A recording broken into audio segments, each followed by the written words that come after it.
Hello നമസ്കാരം. ഇന്നത്തെ class നിങ്ങളുടെ മുമ്പിൽ അവതരിപ്പിക്കാൻ പോകുന്നത് ജാവാസ്ക്രിപ്റ്റ് സ്ട്രിംഗ് ട്രിമ്മിനെ കുറിച്ചാണ്. അതായത് നമ്മൾ വെബ് പേജിലേക്ക് നമ്മൾ എന്തെങ്കിലും സ്ട്രിങ്ങുകൾ ചേർത്ത് കൊടുക്കുകയാണെങ്കിൽ ആ സ്ട്രിങ്ങുകൾക്കിടയിൽ അധികം വന്ന സ്പേസുകൾ, അതായത് ഇപ്പോൾ നമ്മൾ വെൽക്കം ടു എന്ന് എഴുതുന്നതിന് ശേഷം വെൽക്കം കഴിഞ്ഞതിന് ശേഷം കുറച്ചധികം സ്പേസുകൾ നമ്മൾ ചേർത്ത് കൊടുത്തിട്ടുണ്ടെങ്കിൽ ഈ രണ്ട് സ്ട്രിങ്ങുകൾക്കിടയിൽ അധികം വന്ന സ്പേസുകളൊക്കെ നമുക്ക് ഒഴിവാക്കി കളയാൻ വേണ്ടിയാണ് സ്ട്രിംഗ് ട്രിം ഉപയോഗിക്കുന്നത്. ഇത് പ്രധാനമായിട്ടും നമുക്ക് ഉപയോഗിക്കാവുന്നത് നമ്മളൊരു യൂസർ ടെക്സ്റ്റ് ബോക്സിൽ എന്തെങ്കിലും കാര്യങ്ങൾ ചേർത്ത് കൊടുക്കുകയാണ്. ഉദാഹരണം, നമ്മളൊരു രജിസ്റ്റർ നമ്പർ നമ്മളൊരു ടെക്സ്റ്റ് ബോക്സിൽ ടൈപ്പ് ചെയ്തു. ഇതിന് നേരെ നമ്മൾ എന്ത് ചെയ്യണം, ഡാറ്റാ ബേസിലേക്ക് അയച്ചിട്ട് ആ രജിസ്റ്റർ നമ്പറുമായിട്ട് ബന്ധപ്പെട്ട കാര്യങ്ങളൊക്കെ നമ്മളെ വെബ്സൈറ്റിൽ ഡിസ്പ്ലേ ചെയ്യണം എന്നുള്ളൊരു പ്രോഗ്രാം ചെയ്യുകയാണെങ്കിൽ യൂസർ അറിയാതെ ടൈപ്പ് ചെയ്യുമ്പോൾ എന്തെങ്കിലും ചില സ്പേസുകളൊക്കെ അധികം വന്നാൽ ഇത് നേരെ ഡാറ്റാ ബേസിൽ ചെക്ക് ചെയ്യുമ്പോൾ ആ സ്പേസ് കൂടി കൂടിയ വാല്യൂ ആയിരിക്കും ഡാറ്റാബേസ് ചെക്ക് ചെയ്യുന്നത്. അപ്പോൾ ഒരിക്കലും അതേ വാല്യൂ ആ ഡാറ്റാബേസ് കാണാൻ കഴിയാതിരിക്കുകയും നമുക്കതിന് ആൻസർ ഒന്നും റിട്ടേൺ ചെയ്യാതിരിക്കുകയും ചെയ്യും.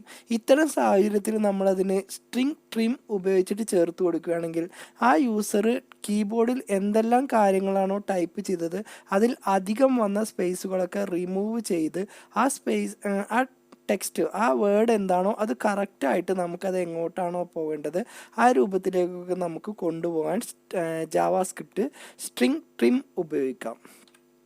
ഓക്കെ, ഇതുപയോഗിച്ച് സ്ട്രിങ്ങിനിടയിൽ ഏത് സ്പേസും ഒഴിവാക്കാം. അതായത് നമുക്കിപ്പോൾ സ്ട്രിങ്ങിൻ്റെ ഇടയിൽ ആദ്യം കുറച്ച് സ്പേസ് ഉണ്ടെങ്കിൽ അത് ഒഴിവാക്കാം. അതല്ല ഇടയിലാണ്, രണ്ട് വേർഡുകൾ തമ്മിലുള്ള ഇടയിലാണ് സ്പേസ് എങ്കിൽ അത് ഒഴിവാക്കാം. അതല്ലെങ്കിൽ സ്ട്രിങ്ങിൻ്റെ ഏറ്റവും അവസാന ഭാഗത്താണ് സ്പേസ് എങ്കിൽ അത് ഒഴിവാക്കാം. ഓക്കെ, ഇങ്ങനെ ചെയ്യുന്നത് കൊണ്ട് ശരിക്കുമുള്ള സ്ട്രിങ്ങിനൊന്നും സംഭവിക്കുന്നില്ല. അതായത് ഇപ്പോൾ ഒരു യൂസർ എന്തെങ്കിലും സ്ട്രിങ് എൻട്രി ചെയ്യുകയാണെങ്കിൽ നമുക്കതിൻ്റെ ശരിക്കുള്ള, അതായത് നമ്മൾ ആ യൂസർ എൻട്രി ചെയ്യുന്ന സ്ട്രിങ്ങിനൊന്നും പറ്റുന്നില്ല. അതിൽ അധികം എന്തെങ്കിലും സ്പേസുകളോ അല്ലെങ്കിൽ അങ്ങനെയുള്ള അഡീഷനായിട്ട് വന്ന കാര്യങ്ങൾ മാത്രമാണ് നമുക്ക് ഈ സ്ട്രിംഗ് ട്രിം ഉപയോഗിച്ചിട്ട് നമുക്ക് ഒഴിവാക്കാൻ പറ്റുന്നത്. അപ്പോൾ നമുക്കിത് ഉപയോഗിച്ചിട്ട് ഒരു എക്സാമ്പിൾ ചെയ്ത് നോക്കാം. അപ്പോൾ കൂടുതൽ കാര്യങ്ങൾ നിങ്ങൾക്ക് മനസ്സിലാവും. അപ്പോൾ നമ്മൾ സാധാരണ ചെയ്യുന്ന രൂപത്തിൽ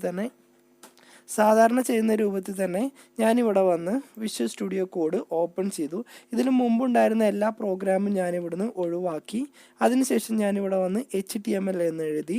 അതിനുശേഷം നമ്മളിവിടെ വന്ന് ബോഡി ഓപ്പൺ ചെയ്തു. ഇതിന് ശേഷം നമ്മളിവിടെ വന്ന് ജാവാസ്ക്രിപ്റ്റിലേക്ക് ആവശ്യമുള്ള സ്ക്രിപ്റ്റ് ചേർത്ത് കൊടുത്തു. ഇത്രയും ചെയ്തതിന് ശേഷം നമ്മളിവിടെ ഒരു ഫംഗ്ഷന് ക്രിയേറ്റ് ചെയ്യണം. അപ്പോൾ ഫംഗ്ഷന് ക്രിയേറ്റ് ചെയ്യാൻ നമ്മൾ ആദ്യം ഫംഗ്ഷൻ എന്ന് ചേർത്ത് കൊടുത്തു. എന്നിട്ട് ഈ ഫംഗ്ഷൻ്റെ പേര് നമ്മൾ ഫൺ എന്ന് ചേർത്ത് കൊടുത്തു. ഇഷ്ടമുള്ള പേരെന്താണെങ്കിൽ നമുക്ക് ഫംഗ്ഷന് ചേർത്ത് കൊടുക്കാം. അതിനുശേഷം ഇതുപോലെ ബ്രാക്കറ്റ് ഓപ്പൺ ചെയ്തു. ഇതിൻ്റെ ഉള്ളിൽ ഞാനൊരു വേരിയബിൾ ഡിക്ലെയർ ചെയ്തു. വേരിയബിളിൻ്റെ പേര് str എന്നാണ് ചേർത്ത് കൊടുക്കുന്നത്. ഇനി നമുക്കൊരു സ്ട്രിങ് ചേർത്ത് കൊടുക്കാം. അപ്പോൾ സ്ട്രിങ് ഞാൻ ചേർത്ത് കൊടുക്കുന്നതിൻ്റെ മുമ്പ് കുറച്ചധികം സ്പേസ് ഇട്ടു. എന്നിട്ട് നമുക്ക് എന്താണോ ടെക്സ്റ്റ് വേണ്ടത് അത് നമുക്കിവിടെ ചേർത്ത് കൊടുക്കാം. അപ്പോൾ ഞാനൊരു ടെക്സ്റ്റ് ഇവിടുന്ന് ചേർത്ത് കൊടുക്കുന്നുണ്ട്. എന്നിട്ട് ഇവിടെ വന്ന്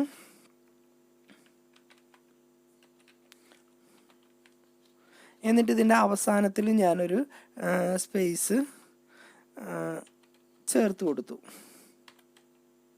അങ്ങനെ ഇതിൻ്റെ ഇടയിലൊക്കെ ഞാനിതുപോലെ പല സ്പേസുകളും ചേർത്ത് കൊടുക്കുന്നുണ്ട്. ഇത്രയും ചെയ്തതിന് ശേഷം നമ്മളിവിടെ വന്ന് വേറൊരു വേരിയബിൾ കൂടി നമ്മളിവിടെ ചേർത്ത് കൊടുക്കണം. അതായത് നമുക്ക് ആൻസർ ഡിസ്പ്ലേ ചെയ്യിപ്പിക്കാൻ വേണ്ടിയിട്ട് ഞാൻ റിസൾട്ട് എന്നുള്ളൊരു വേരിയബിൾ കൂടി ക്രിയേറ്റ് ചെയ്തു. എന്നിട്ട് ഇവിടെ വന്ന് നമ്മൾ മുമ്പ് കൊടുത്ത ആ സ്ട്രിങ്ങിൻ്റെ പേര് നമ്മളിവിടെ ചേർത്ത് കൊടുത്തു.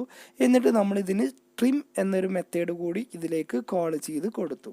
ഓക്കെ, ഇത്രയും ചെയ്തതിന് ശേഷം നമുക്കിവിടെ വന്ന് ആൻസർ പ്രിൻറ്റ് ചെയ്യിപ്പിക്കാം. അപ്പോൾ നമ്മൾ ആൻസർ പ്രിൻറ്റ് ചെയ്യാൻ വേണ്ടി document.write ഇട്ടതിന് ശേഷം നമുക്ക് ആ റിസൾട്ട് എന്നുള്ള ആൻസർ നമുക്കിവിടെ പ്രിൻറ്റ് ചെയ്യിപ്പിക്കാം. ഇത്രയും ചെയ്തതിന് ശേഷം നമുക്ക് ഈ ഫംഗ്ഷൻ ഒന്ന് കോൾ ചെയ്യാം. ആൻസർ ലഭിക്കാൻ വേണ്ടി ഞാൻ ഈ ഫംഗ്ഷൻ ഒന്ന് ഇവിടെ കോൾ ചെയ്തു. ഇത്രയും ചെയ്തതിന് ശേഷം ഞാനിത് സേവ് ചെയ്ത് ഒന്ന് റൺ ചെയ്യിപ്പിക്കുവാണ്. ആൾറെഡി ഞാനിത് ഇവിടെ റൺ ചെയ്യിപ്പിച്ചിട്ടുണ്ട്. ഞാനിതൊന്നും കൂടി ഇവിടെ വന്ന് റീലോഡ് ചെയ്യുവാണ്. അപ്പം നമ്മളിവിടെ അഡീഷനായിട്ട് നമ്മൾ എന്തെല്ലാം സ്പേസുകളാണോ കൊടുത്തത് അതെല്ലാം നമുക്ക് ഒഴിവാക്കി നമ്മൾ കൊടുത്ത ആ സ്ട്രിങ് മാത്രമായിട്ട് നമുക്ക് സ്ക്രീനിൽ ഡിസ്പ്ലേ ചെയ്ത് വരും.